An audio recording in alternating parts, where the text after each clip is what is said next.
சில சந்தர்ப்பங்களிலே வளைந்து கொடுத்து காப்பியத்தையே நிமிர்த்தினவர்கள் இருக்கிறார்களே, அவர்கள் தான் நதிக்கரை நாணல். தேவைப்பட்ட பொழுது, தனக்கு தேவைப்பட்ட போது அல்ல, காப்பியத்துக்கும் மற்றவர்களுக்கும் தேவைப்பட்ட போது வளைந்து கொடுத்து பிறகு நிமிர்ந்து நிற்கிறார்களே, அவர்கள் தான் நதிக்கரை நாணர்கள். விழுந்தது அப்படியே போயிடக்கூடாது, நிமிர்ந்தது நிமிர்ந்தே நிற்கக்கூடாது. அது மாதிரி ஒரு பாத்திரம் தான் இங்கே. இன்னும் சொல்ல போனால் ஒவ்வொரு பாத்திரத்தையும் அறிமுகப்படுத்துகிற போதே கவிச்சக்கரவர்த்தி கம்பன் அவர்கள் எதற்காக வந்திருக்கிறார்கள், என்ன செய்ய போகிறார்கள் என்பதை முன்னுரையிலேயே சொல்லிவிடுவான். இப்போ சூர்பனக வருவா, வரும்போதே கம்பன் என்ன சொல்வான், நீலமாமணி நிருதர் வேந்தனை மூல நாசம் பெற முடிக்கும் மொயம்பினாள். ராவணனை அழிக்கக்கூடிய வலிமை பெற்றவள். அப்போ அவள் வந்தது ராமன் மீது காதலுக்காக அல்ல, சீதையை தூக்குவதற்காக அல்ல, ராவணன் அழிவுக்கு அஸ்திவாரம் போட வந்தவள். பல பேர் தினம் புது ராமாயணம்னு நினைப்பாங்க, பழைய ராமாயணம் தான். ஏன்னா அவள் கணவனான வித்யுத்ஷ்வாவை திக்குவஜயம் போன போது ராவணன் தங்கை கணவன் என்று கூட பார்க்காமல் கொன்று விட்டான். அவள் மனசில் அது அப்படியே ஆழ பதிந்திருந்தது. பழிக்கு பழி வாங்க வேண்டும், காலம் பார்த்து காத்திருந்தாள். அது ராமனை பயன்படுத்தி கொண்டு அவன் மூலமாக நம்முடைய ராவணனை அழிக்க வேண்டும் என்பதற்காகத்தான் அங்கே நீலமாமணி நிருதர் வேந்தனை மூல மாசம் பெற முடிக்கும் மொயம்பினளாக இருந்தாள். அந்த அறிமுகத்திலேயே தெரிஞ்சிடும். கூனி வருவா, அவளை அறிமுகப்படுத்துகிற போதே இன்னல் செய் ராவணன் இழைத்த தீமை போல் துன்னரும் கொடுமன கூனி தோன்றினாள். ராவணனுடைய தீமையெல்லாம் ஒட்டுமொத்தமாக வந்து நிற்கிறது இந்த கூனி வடிவத்திலே. ஆனால் வேறொரு பாத்திரம், எல்லாராலும் தூற்றப்படுகிற பாத்திரம், எல்லாராலும் வெறுக்கப்படுகிற பாத்திரம் கைகை. ஆனால் உண்மையிலேயே கைகை கெட்டவள் தானா, இல்லை அவள் வணங்கி நிமிர்ந்தாளா அல்லது நிமிர்ந்து விழுந்தாளா? அதான் கேள்வி. நமக்கு நாமே கேள்வி கேட்டுப்போம். இதே பட்டி பண்ணுறோம், இதே விளக்காடு பண்ணுறோம். அவள் வணங்கி நிமிர்ந்தாளா அல்லது நிமிர்ந்து விழுந்தாளா? அவள் நிமிர்ந்து விழுந்தாள் என்பது பல பேருடைய எண்ணம். இல்லை, அறிமுகப்படுத்துகிற போதே அவள் படுத்திருக்கிறாள். அவள் படுத்திருக்கிற போது கம்பன் பாடுகிறார். அவள் எப்படி இருக்கான், பார்க்கடல் படிமிசை பவள வல்லியை போல் கடைக்கண் அருள் பொழிய பொங்கனை மேல் கிடந்தாள். பார்க்கடலில் இருக்கிற மகாலட்சுமி மாதிரி படுத்திருந்தாளாம். கடைக்கண்ணிலே அருள் பொழிகிறது. நம்ம கோவிலுக்கு போனால் நேரம் நிற்கப்படாது, சாமிக்கு முன்னால் பார்க்கறது அந்த சக்தி இல்லை நமக்கு. அந்த பார்க்க பக்கவாட்டில் தான் நிற்கணும். அந்த கடைக்கண் மூலமாக கிடைக்கிற அருளே பெருசு. நேரம் நின்னா நம்ம தப்புக்கெல்லாம் சேர்த்து தண்டனையும் சேர்த்து கிடைக்கும். அப்போ தெய்வத்துக்குத்தான் அந்த கடைக்கண்ணிலே அருள். பற்று வேற, ஆசை வேற, அன்பு வேற, அருள் வேற. பிறரை கெடுத்தாவது நாம் வாழ வேண்டும் என்று நினைக்கிறானே அது ஆசை. நான் மட்டும் வாழணும்னு நினைக்கிறானே அது பற்று. நானும் என்னை சேர்ந்தவர்களும் வாழ வேண்டும் என்று நினைக்கிறானே அது அன்பு. எல்லாரும் வாழ வேண்டும் என்று நினைக்கிறானே அது அருள். அப்போ கைகேயை சொல்லுகிற போது கடைக்கண் அருள் பொழிய, எல்லாரும் வாழ வேண்டும், நல்லவர்களெல்லாம், எல்லாரும்னா கெட்டவனையெல்லாம் வாழணும்னு அவசியம் இல்லை, நல்லோர்கள் எல்லாரும் வாழ வேண்டும் என்ற அருள் அவள் கடைக்கண்ணில் இருந்து தூங்கும் போது கூட வருகிறதா. ஏன்னா தூங்கும் போது தான் மனுஷனோட உண்மையான சொரூபமே தெரியும். ஒருத்தன் பல பாஷைகள் பேசுவான், ஆனால் அவன் தாய் பாஷை எதுன்னு ஒருத்தராலையும் கண்டுபிடிக்கவே முடியல. இவன் மலையாளியா இல்லை வங்காளியா குஜராத்தியா தமிழனா கண்டுபிடிக்கவே முடியல. நல்லா தூங்கிட்டு இருந்தான். ஒரு பெரியவர் வந்தார், கொஞ்ச நேரம் இருங்கன்னார். நல்ல சாப்பாட்டை போட்டு அவனை தூங்க வச்சுட்டு நல்லா தூங்குற போது தடியில் ஓங்கி அடித்தார், அம்மான்னு கத்தனான். இதாண்டா அவன் தாய் பாஷை. தூக்கத்திலே அடிமனம் விழித்து கொள்ளும். அப்பொழுது எந்த மொழி பேசுகிறானோ அதுதான் அவனுடைய தாய்மொழி. விழித்திருக்கிற போது வேஷம் போடலாம், விழித்திருக்கிற போது வேஷம் போடலாம், தூங்கும் போது வேஷம் போட முடியாது. இங்கே அதனால் இவள் கடைக்கண் அருள் பொழிய பொங்கனை மேல் கிடந்தாள். நாற்கடல் நடுமணி நளினம் பூத்ததோர் பார்க்கடல் படிமிசை பவள வல்லியே போல் கடைக்கண் அருள் பொழிய பொங்கனை மேல் கிடந்தாள். தூங்கலை. இப்போ நீங்களாம் சில சமயத்தில் உங்கள் வீட்டுக்காரர் ஆஃபீஸ்லேருந்து வர்ற வரைக்கும், இல்லை ஆஃபீஸ்லேயே வேலை செஞ்சுட்டு இருக்கிற போது கூட வேலை கொஞ்சம் ஜாஸ்தியாக இருந்தால் கொஞ்சம் அப்படியே சாய வேண்டியது. தூக்கம் அது நல்ல தூக்கம் இல்லை, கிடக்கிறது, ரெஸ்ட் எடுத்துக்கிறது, அவ்வளோதான். அது மாதிரி இவன் தூங்கலை. இன்னும் தசரதம் வரலையேன்னு 4-5 ஆமாம் படுத்திருக்கான். அந்த நேரத்தில் இவன் வந்த உடனே காலை தொட்டா. பெண்மைக்கு இருக்க வேண்டிய மிகப்பெரிய குணம் அச்சம், மடம், நாணம், பயிர்ப்பு. இதெல்லாம் இப்போ இருந்து முடியாது. இப்போல்லாம் தைரியமாக இருந்தாலே பஸ்ஸில் போக முடியல, அப்புறம் அச்சம் மடம் நாணமெல்லாம் போனால் எங்கே முடியாது. தீயதை கண்டு அஞ்ச வேண்டியது அச்சம். பயிர்ப்பு, அடுத்த ஆடவனுடைய ஆடை மேலே பட்டால் அருவருப்பது பயிர்ப்பு. நாணம் எல்லாருக்கும் தெரியும். மடம் என்பது கொடுத்த கொண்டு கொண்டது விடாமை. நமக்கு எல்லாம் தெரிஞ்சால் கூட தெரியாத மாதிரி நடந்து கொள்வது, அதுதான் பெண்மைக்கு பெருமை. இன்றைக்கி தெரிஞ்ச மாதிரி நடக்கிற போதே காலில் போட்டு தேய்ச்சிட்டு போயிடுறாங்க, அப்புறம் தெரியாத மாதிரி எங்கே நடக்கிறது? புதுக்கோட்டையில் நல்லவங்க, நான் சேலத்தில் சொல்கிறேன். அதனால் இங்கேயும் வருகிறா, அந்த தொட்ட உடனேயே எங்கேயுமே பெண்கள் ஆழ்ந்து தூங்கக்கூடாது. அது வீடானாலும் சரி. சில பேர் ட்ரெயினில் போவாங்க பாருங்கள், நான் சில முன்னெல்லாம் ட்ரெயினில் வருவேன், அப்புறம் நல்லா படுத்து தூங்குவாங்க. அது சேலம் தாண்டி ஈரோடு போகும். அந்த பொண்ணு கழுத்து நிறைய சங்கிலியும் போட்டுக்கிட்டு ஆன்னு தூங்குவா. பைய ஒரு பக்கம் அந்த ஒரு பக்கம். நான் எழுப்பி விட்டுட்டு போவேன், ஏம்மா இன்னும் அரை மணி நேரத்தில் ஈரோடு வந்துடும், எழுந்திரி தூங்கி போயிடாது. அப்படி காடாந்தகாரமாக தூங்கக்கூடாது. எப்போவுமே எந்த இடத்துலையும் தன்னுடைய உடல் மேலே ஒரு கண் இருக்கணும். இவன் அப்படி படுத்திருக்கா. இவன் வந்த உடனே என்ன பண்ணா, இப்போ பாம்பு கடிக்கணுங்கிற அவசியம் இல்லை, இப்படி பட்டாலே போதும். மிகப்பெரியது இந்த கட்டுவிரியன் ஒரு பாம்பு இருக்குது, அது கடிக்கவே வேண்டாம். கொம்பேரி மூக்கன்னு ஒரு பாம்பு இருக்குது, அது மரத்து மேலே இருக்கும். அது இப்படி கண்ணால் நம்ம அவ்வளோ தூரத்தில் வரும்போதே கண்ணுலேருந்து அந்த விஷத்தை பாய்ச்சோம், ஆள் சேர்த்துருவோம். மருந்தே கிடையாது இந்த கொம்பேரி மூக்கனுக்கு. அதனால் கடிக்கணும்னு அவசியம் இல்லை. பாம்பு தீண்டினால், பாம்பு தீண்டி விட்டதுன்னு தான் சொல்லுவாங்க எல்லாம், நல்ல வார்த்தை. இவன் என்ன பண்ணுறான், வந்து காலை தொடுறான். நல்ல தூங்குறவளாக இருந்தால் தண்ணி தூக்கி தலைமையில் கொட்டினா கூட எந்திரிக்க மாட்டான். பல பேர் பார்த்துருக்கோம் அப்படி தூக்கத்துக்காரங்களை. இங்கே இவன் என்ன பண்ணுறான், தீண்டியதும் உணர்ந்த தெய்வ கற்பினாள். கம்பன் ஒருத்தன் தான் 3 கற்பை சொல்கிறான். மனுஷ கற்பு, அரக்க கற்பு, தெய்வ கற்பு. சீதையினுடைய கற்பு மனித கற்பு, மண்டோதரியினுடைய கற்பு அரக்க கற்பு, இங்கே கைகேயினுடைய கற்பு தெய்வ கற்பு. உதாரணம் சொல்கிறேன் எப்படின்னு. தலையாய கற்பு, இடையாய கற்பு, கடையாய கற்புன்னு சிலப்பதிகாரம் பேசும். ஒரு புருஷன் கொலை செஞ்சிட்டான், ஏதோ ஒரு ஆவேசத்தில் ஓடி வர்றான், போலீஸ் துரத்திக்கிட்டு வருது. மனைவி என்ன பண்ணுறா, கணவன்கிட்ட எங்கே ஓடி ஒளியாதீங்க, எப்படியும் போலீஸ் பிடிச்சிரும், நீங்கள் ஒளிஞ்சிருந்து பிடிச்சா அடி ஜாஸ்தியாக இருக்கும், பேசாமல் குத்தத்தை வச்சுக்குங்க, இந்த காரணத்தினால தாங்க நான் செஞ்சிட்டேன்னு சொல்லுங்கள், ஓரளவுக்கு அடி குறையும், தண்டனையும் அப்புறம் கேஸ் பார்த்துக்கலாம். இது ஒரு வகை. இன்னொரு இடத்துல கணவன் கொலை செஞ்சுட்டு வர்றான். மனைவி சொல்கிறா, ஒன்றும் கவலைப்படாதீங்க, தண்டனையை வாங்கிட்டு நீங்கள் போயிட்டு வாங்க, நான் குழந்தை குட்டிகளெல்லாம் பத்திரமா பார்த்துக்கிறேன். இது ஒரு வகை. 3வது, புருஷன் கொலை செஞ்சிட்டான், அந்த கத்தியை வாங்கிட்டான், அவரை ஒழிச்சு வச்சா, போலீஸ்கிட்ட நான் தான் கொன்னேன் என்று புருஷனுடைய குற்றத்தை தன் மேலே போட்டுக்கொள்கிறாள். இது தலையாய கற்பு. புருஷனை ஒத்துக்கொள்ளுன்னு சொல்கிறாள், அது இடையாய கற்பு. ஜெயிலுக்கு போயிட்டு வாயா நான் பார்த்துக்கிறேன்னு சொல்கிறாள், இது கடையாய கற்பு. 3 இருக்கு. இங்கே இவ தலையாய கற்பு, தெய்வ கற்பு. மனுஷ கற்பு இல்லை, தீண்டியதும் உணர்ந்த தெய்வ கற்பினாள். விழித்தா எழுந்த உடனே இவ ராமாயணம் படித்தா எல்லாத்தையுமே, அதெல்லாம் சொல்லுவதற்கு இங்கே அது ரொம்ப நேரம் ஆகிடும். அப்போது எல்லாத்தையும் சொல்கிறான். கோசலை வாழப்போகிறான், சீதையும் ராமனும் சிம்மாசனத்தில் இருப்பான், ஓம்பையன் பரதன் தெருவில் கிடப்பானேடி, உங்ககிட்ட வந்து யாராவது யாசகம் கேட்டால் இத்தனை நாளாக தசரதனுடைய அன்பு மனைவின்னு அள்ளி அள்ளி கொடுத்த, இனிமே கோசலைக்கும் சீதைக்கும் தான் அந்த போஸ்ட் போயிடும், அவங்கக்கிட்ட அதிகாரம் இருக்கும். உங்ககிட்ட வந்து கேட்டால் நீ சீதை கிட்ட கேட்பையா, இல்லை கோசலைக்கிட்ட கேட்பையா, இல்லை உங்கள் அப்பா வீட்டில் போய் கேட்டு வாங்கிட்டு வருவியா? இதை சிரிச்சா கைகேயி. அவங்க அப்பாவும் பெரிய அரசரில் பிறந்து அரசரில் வளர்ந்து பேரரசியானவள் கைகேயி மட்டும்தான். கோசலையும் சுமித்திரையும், கோசலை சிற்றரசன் மகள், சுமித்திரை படைத்தலைவன் மகள்.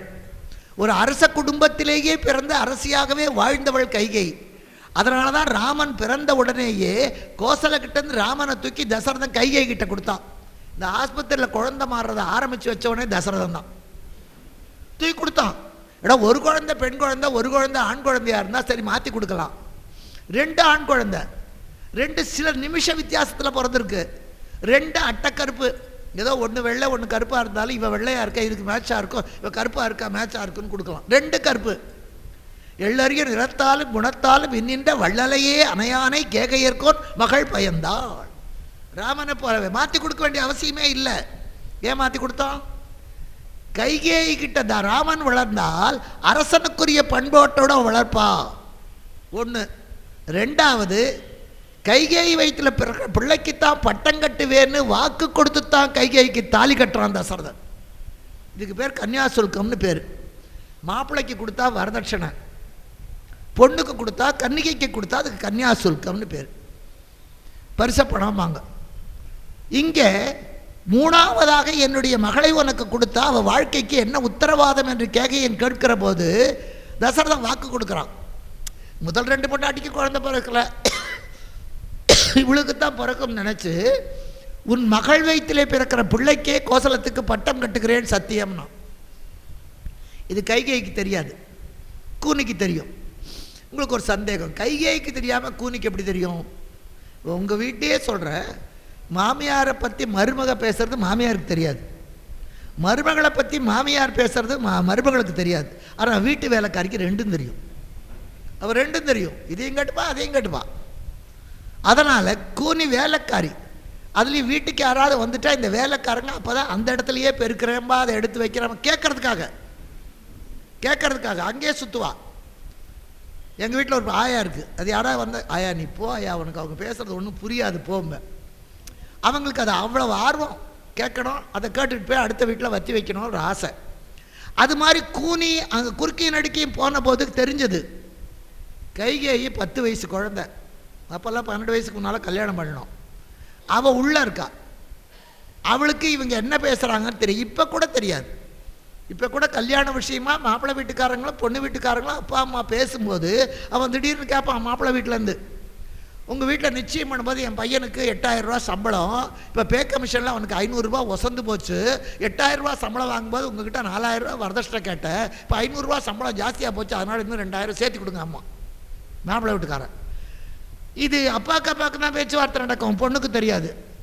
அப்பா தவிப்பார், மறுபடியும் எங்கடி 4000க்கு போவோம். அப்போ அந்த பொண்ணு என்னப்பா அம்மா உனக்கு இதெல்லாம் கவலை இல்லைம்மா, நீ கல்யாணம் பண்ண லட்சணமாக தலையை வாரிட்டு நீ பாட்டு பூ வச்சு நிறு, நாங்கள் பார்த்துக்குறோம்மா. இது சாதாரண வீட்டிலேயே எப்படின்னா அரச குடும்பத்தில் ஒரு அரசகுமாரியை பக்கத்தில் வைத்து கொண்டு பேச மாட்டார். அதனால் கைகேயிக்கு தெரியும். ஏன் உங்களுக்கு சொல்கிறேன்னா மறுபடியும் கைகேயி என்ற பாத்திரத்தை நீங்கள் பார்க்குறப்போ இந்த சந்தேகம்லாம் வரக்கூடாது. அப்போது அந்த கைகேயிக்கு தெரியாது, கூனிக்கு தெரியும். அவள் என்னென்னமோ சொல்லி பார்க்குறா, கைகேயி மனசு மாறலை. கடைசியில் இதை சொல்கிறா, அடி பாவி கைகேயி, உன் பையனை நீயே கெடுத்துட்டிய, இந்த மிகப்பெரிய நாடு இருக்கிறதே இந்த நாடு உன் பையனுக்கு தான், உன் பையனுக்கு அப்புறம் அவன் குழந்தைக்கு தான் போகும். ஒருவேளை உன் பையனுக்கு குழந்தை இல்லாமல் போனால் உன் தம்பி யுதாஜத்துக்கு தான் அது போய் சேருமே தவிர அடுத்தவனுக்கு ஆகாது.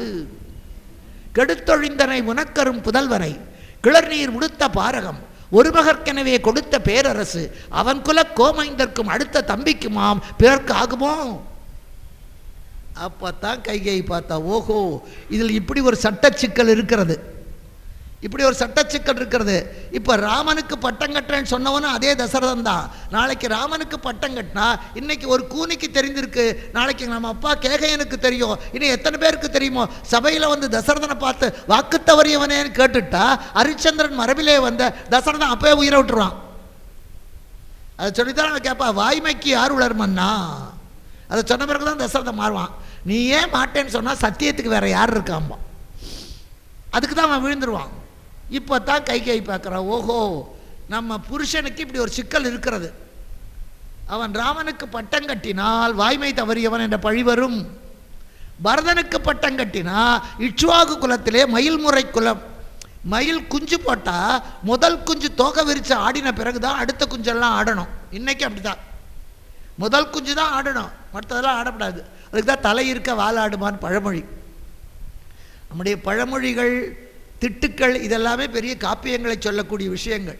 சொல்லுவாங்க தலையிருக்க வாழை ஆடுமாடா, அதுதான் தலையிருக்க மூத்த குஞ்சு இருக்கிற போது கடைசி குஞ்சு ஆடக்கூடாது, அதுதான் தொகை விரித்து ஆடணும். அது மயில் முறை குலம். மூத்தவனுக்குத்தான் பட்டம் கட்டுவது என்பது இட்சுவாகு குலத்தினுடைய முறை, மற்ற குலத்தில் வேறையா கூட இருக்கலாம். அதனால் இது மயில் முறை குலம் தெரிந்து கொண்டா. இப்போ நாளைக்கு காத்தால ராமனுக்கு பட்டம் கட்டினா தசரதனுக்கு வாய்மை தவறியவன் என்ற பழி வரும். பரதனுக்கு பட்டம் கட்டினா இட்சுவாகு குலத்திலே மூத்தவனுக்குத்தான் பட்டம் என்ற சட்டத்தை மீறிய பழியும் வரும். இதை செஞ்சாலும் அவனுக்கு பழிதான், அதை செஞ்சாலும் பழிதான். இப்போ நான் சொன்னேனே கணவனுடைய கத்தியை வாங்கி கொண்டு நான் தான் கொன்னேன்னு ஏற்றுக்கிற மாதிரி கணவனுக்கு பழி வராமல் அந்த பழியை தான் ஏற்றுக்கொள்ள நின்றா அந்த கைகேயியா குடும்பக்காரி. இப்போ கேட்குறான் அவ உடனே சொன்ன உடனே ஓ இப்படி ஒரு விஷயம் இருக்காதுல்ல. அப்போ தான் தேவியின் தூய சிந்தை திரிந்தது. எதனாலையும் அரக்கர் பாவமும் அல்லவர் இயற்றிய அறமும் துறக்க நல்லருள் துறந்தால் தூமொழி மடமார். ஒரு இடத்துல கூட கைகேயை பற்றி கைகேயிங்கிற வார்த்தையை கம்பன் போடவே மாட்டான். அவ்வளோ பாராட்டுவான். துறக்க நல்லருள் துறந்தால் தூமொழி மடமா. என்ன அரக்கர்கள் செய்த பாவம், மற்றவர்கள் செஞ்ச தவம். அந்த தவத்தின் காரணத்தினாலே ராமனுக்கு பட்டம் கட்டினால்தான் ராவணவதம் நிகழும். அதனால் இவர் தூய சிந்தை திரிந்தது. திரிந்ததுன்னா வேற. பால் திரிந்தா திரட்டி பால் ஆகும். பால் திரிஞ்சா கீழே கொட்ட மாட்டோம். பால் திரிஞ்சா திரட்டி பால் ஆகலாம். இப்பெல்லாம் பன்னீர் பண்ணிடுவாங்க. இப்பெல்லாம் பன்னீர் பண்ணி புருஷன் தலையிலே கட்டுவான் அந்த கெட்டு போகிற பாலையவே. இப்பெல்லாம் அப்பெல்லாம் அப்படி இல்லை. பால் திரிந்து போயிட்டா அதில் வெள்ளத்தை போட்டு கிளறி திரட்டி பாலாக பண்ணுவாங்க. பால்கோவா அது பண்ணுவாங்க. அதனால் பால் திரிந்தா மிகப்பெரிய பால்கோவாவாக தான் மாறும். குப்பையில் கொட்ட மாட்டோம். குப்பையில் கொட்ட மாட்டோம். அதனால் இங்கேயும் தேவியின் தூய சிந்தை கெட்டதுன்னு சொல்ல திரிந்தது. இப்போ அடுத்தது தசரதன் வந்து கேட்குறான். இவ என்னென்னமோ சொல்கிறா, அவன் கேட்கல. வாய்மைக்கு யாருளர் மன்னா குறிப்பாக சொல்கிறான். நீ வாக்கு தவறினா சத்தியத்துக்கு யார் இருக்கிறார்கள்? அவனுக்கு நல்ல நெஞ்சில் அம்பில் குத்துற மாதிரி இருந்தது. அவன் சொன்னான் வர எப்படி கேட்குற, என் பிள்ளைக்கு கோசலம், ராமனுக்கு காடு, இதுதானே கேட்டதாக நம்ம இத்தனை நாளாக சொல்லிகிட்டு இருக்கோம். கைகேயி ஒரு இடத்துல கூட அப்படி கேட்கல. ஒரு இடத்துல கூட கேட்கல. ஏய வரங்கள் இரண்டில் ஒன்றினால் என் சேய் உலகாழ்வது, சீதை கேழ்வன் போய் வனமாழ்வது என புகன்று நின்றாள். தீயவை யாவினும் சிறந்த தீயாள். தீயிலேயே நல்ல நெருப்புன்னு இருக்கு. சுடுகாட்டில் எரியிற நெருப்பு கெட்ட நெருப்பு. பார்த்தா கண்ணை முடிக்கும், மனசு கஷ்டப்படும். கோவிலில் யாக குண்டத்தில் எரியிற நெருப்பை பார்த்தா கைதொழுவோம். விளக்கின் திரியழல் காணின் தொழுப, எரியழல் காணின் இகழ்ப. ஒரு குலத்து கல்லாது மூத்தானை கைவிட்டு கற்றான் இளவை பாராட்டும் உலகு. இது நாலடியார். எப்போ படித்தது? 5ஆம் கிளாஸில் படித்தது நான். இப்போ நாலடியாரும் இல்லை, சிறுபஞ்ச மூலமும் இல்லை, இன்னா 40 இல்லை, இனியவை 40 இல்லை, ஆத்திச்சூடியும் இல்லை, கொன்றை வேந்தனும் இல்லை, திரிகடுகவும் இல்லை, ஒன்றுமே இல்லை. அதெல்லாம் என்னன்னு அந்த வாத்தியாருக்காவது பேர் தெரியுமானா அவருக்கு அதுவும் தெரியாது. அவருக்கே தெரியாது. அவர் படிச்சிருந்தால அவருக்கே தெரியாது. குழந்தைகளுக்கு வாங்கி கொடுங்க, அந்த புஸ்தகமெல்லாம் கிடைக்கிது பல இடத்துல. இப்போல்லாம் அந்த நாலடியார், ஆத்திச்சூடி, கொன்றை வேந்தன்லாம் இந்த சம்மர் லீவ் விட்டா டே டிராயிங் கிளாஸுக்கு போடா, டே கராத்தே கிளாஸுக்கு போடா துரத்தி தொலைக்காமல் இந்த புஸ்தகத்தை வாங்கி கொடுத்து படிக்க சொல்லும். தினம் ஒன்று. இப்போ திருக்குறள் அந்த கோல்கேட்டில் க்ரீமு அது கொடுப்பான். அது ஒரு அம்மா சொல்லி கொடுப்பான். எல்லோரும் டிவியில் பார்த்துருப்பீங்க. இப்போல்லாம் காமிக் புஸ்தகம் மாதிரிலாம் கொடுக்குறான். அதில் என்ன சொல்கிறாவ? செய்து விடல், நன்னயம் செய்து விடல், நன்னயம் செய்து விடல், இன்னா செய்தாரை ஒருத்தல், அவர் நாண நன்னயம் செய்து விடல். இதுதான் திருக்குறள். பீம மகாராஜா மரத்தை பிடுங்கினானாம், பல்லை துலக்கினானான். இதுதான் வழி. இது எப்படி வேணால் படிக்கலாம். பீம மகாராஜா மரத்தப்பி டிங்கினானா, பல்லத்து லக்கினானா தெருக்கூத்தில். அதே மாதிரி இங்கேயும் தப்பா சொல்றான். இன்னா செய்தாரை ஒருத்தல், நமக்கு துன்பம் செய்தவர்களின் தண்டிக்கணும்னு நினைச்சா அவன் வெட்கப்படுற மாதிரி அவனுக்கு நல்லதை செஞ்சு என்ன பண்ணான்? அவன் செஞ்ச தீமையையும் நீ செஞ்ச நன்மையையும் மறந்துரு. நான் தாண்டா பண்ணேன் 4 பேர்த்துக்கிட்ட சொல்லாத. அவன் கெட்டது பண்ணதையும் சொல்லாதே, நீ நல்லது பண்ணி செய்து விடல், ரெண்டையும் விட்டுடு. அதுதான் திருக்குறள். இப்போ அவன் எப்படி சொல்லிக் கொடுக்குறா டிவியில்? இன்னா செய்தாரை ஒருத்தல், அவர் நாட நன்னயம் செய்து விடல். நல்லது செய்யி, அதோட பெருசு இல்லை. நல்லது செய்து நீ செஞ்சதை யாருக்கிட்டையும் சொல்லாதே, நீ நினைக்காதே. அதுதான் மிக உயர்ந்த நிலை. அது மாதிரி இங்கேயும் அரக்கர் பாவமும் அல்லவர் இயற்றிய அறமும் துறக்க நல்லூர் துறந்த நாள் தூமொழி மடமா இப்போ வந்து நிற்கிறான். அவங்ககிட்ட எப்படி வரம் கேட்டா? ஏய வரங்கள் இரண்டில் ஒன்றினால் என் சேய் உலகாழ்வது, சீதை கேழ்வன் போய் வனமாழ்வது என புகன்று நின்றால் தீயவை யாவினும் சிறந்த தீயா. யாக நெருப்பு மாதிரி எல்லாத்தையும் தனக்குள்ளே ஏற்றுக்கொண்டு எல்லாருக்கும் நல்லது செய்கிற மாதிரி, இன்னும் குத்து விளக்கு மாதிரி இவன் என்ன பண்ணுறா, தீயவை யாவினும் சிறந்த தீயாள், நல்லவ, நல்ல அக்னி, ஹோம நெருப்பு. என்ன சொன்னா, என் மகனுக்கு நாடு, உன் பையனுக்கு காடு, அப்படியா சொன்னா? ஏய வரங்கள் இரண்டில் ஒன்றினால் என் செய் உலகாழ்வது. இதை கேட்கறதுக்கு அவளுக்கு ரைட்டும் இல்லை, கொடுக்கறதுக்கு தசரதனுக்கு பவரும் இல்லை. உலகம் அந்த காலத்திலேயே, ராமன் வாழ்ந்த காலத்திலேயே கைகேயினுடைய அப்பா வாழ்ந்த கேகயம் இருந்திருக்கு, சீதையினுடைய தந்தை வாழ்ந்த மிதிலை இருந்திருக்கு, ராமாயணத்தில் நம்ம படிக்கிறதே கிஷ்கிந்தை இருந்திருக்கு, இலங்கை இருந்திருக்கு, சிங்கிபேர், இத்தனை நாடுகள் அப்பவே இருந்திருக்கு. நமக்கு தெரியாமல் எத்தனையோ இருக்கு. அங்கே கலிங்க வங்க போஜன்னு அந்த பட்டாபிஷேகத்துக்கு வரத சொல்லுவான். அப்போ அத்தனை நாடுகளை சேர்ந்தது தான் உலகம். அந்த உலகத்தை என் பிள்ளைக்கு கொடுன்னு கேட்கறதுக்கு இவளுக்கு எது ரைட்டு? அம்மா நீ போட்டுக்கிற சங்கிலியை கொடுன்னு கேட்கலாம். உம்மிடியாரில் எனக்கு அது கடை தெரியாது, என்னென்ன நகை கடை இருக்கோ அத்தனை கடையில் இருக்கிற அத்தனை சங்கிலியை வாங்கி என் பையனுக்கு கொடுன்னு கேட்டால் கேட்கவும் ரைட் இல்லை, கொடுக்கறதுக்கு ரைட் இல்லை. பைத்தியக்காரி, அவன் கொடுத்தேன்னு சொல்கிறது தப்பு. போய் கொடுக்க முடியுமா? அத்தனைலேருந்து எடுத்து கொடுக்க முடியாது, இவனோடது மட்டும்தான். இவன் என்ன கேட்டிருக்கணும், கோசலம் என் மகனுக்கு கேட்கல, உலகம் வேணும். ஏய வரங்கள் இரண்டில் ஒன்றினால் என் செய் உலகாழ்வு.